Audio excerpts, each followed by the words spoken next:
public schools, some children drop out. Not all students are eligible for free education. Some schools or colleges educated they did not focus on education. Children lack knowledge.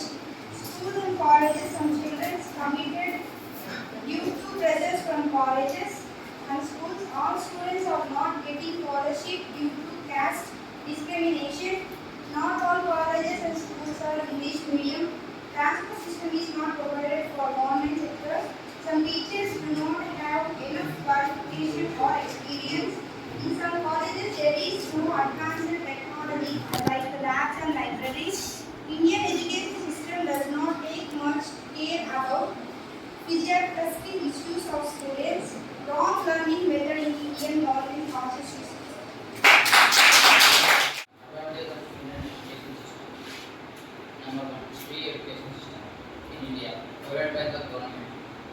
Number two, education is more accessible to the technology. In India, the technology is very